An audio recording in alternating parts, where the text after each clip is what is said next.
Արցախույզի միջոցով փորձեցինք պարզել, թե ինչպես են քաղաքացիները վերաբերվում Հայաստան-ադրբեջանական նավթամթերք ներկրելուն։ Տեղյակ եք, որ բանակցություններ են ընթանում Ադրբեջանից Հայաստան նավթամթերք ներմուծելու համար։ Չէ, դեռ չէ։ Իսկ ինչպես եք դրան վերաբերվում։ Լավ է, այսինքն լավ առաջարկ է, լավ ցերնարկ է։ Իսկ կօգտագործեք, եթե իմանաք ադրբեջանական վառելիք է։ Ինչպես պիտի իմանամ ադրբեջանականը, թե ինչ է պիտի օգտագործեմ իհարկե։ Ինձ համար դարբերություն չի անի։ Կարևորը բերությունը ինքը պիտի որոշի, որտեղից պիտի բերի, որտեղից պիտի անի։ Նորմալ չեմ վերաբերվում։ Կօգտագործեք այն ցաղում, եթե իմանաք ադրբեջանական վառելիք է։ Ստիպված կօգտագործեմ։ Տարբերություն չկա ինձ համար, որտեղից է նավթամթերքը գալի, մեկը այս վճարում եմ։ Կօգտագործեք, եթե իմանաք ադրբեջանական նավթամթերք։ Դե, եթե ուրիշ տեղից անվճար բերեն, չեմ նախընտրեմ անվճարը, բայց որ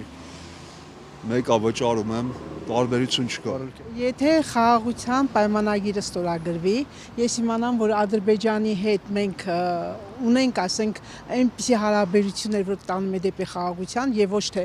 Ալիևը նորից կանգնի ասի Արևմտյան Ադրբեջան եւ մյուս բաները։ Իհարկե, եթե լավ գնա, ես կուզեմ, որ հարևանների հետ մենք դրական հարաբերություններ ունենք, լավ լինի ամեն ինչը։ Բոլորս հետ ձգտում ենք խաղաղության, բայց այդ խաղաղությունը իրենք չեն ուզում։ Ես տեսնում եմ իրենց մոտից, իրենց ելույթներում Ալիևը եւ նա թիմակիցները արտահայտում են, որ մենք մկրտումներ ունեն մեր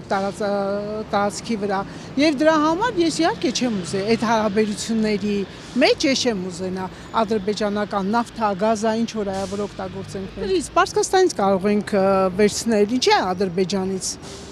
Ոյ ներողություն եմ խնդրում, չեմ ուզում պատասխանել։ Ինչը կապված է Ադրբեջանի հետ չեմ վերաբերվում вообще։ Հա, ինձ թվում է սա ստից բաներ այդ։ Բիզնես է, եթե երկու կողմից հեռատարի, քիչ է, հնարավոր է։ Փողը առաջնային է բիզնեսը։ Պոլիտիկայի մեջ է մտնում, չէ՞։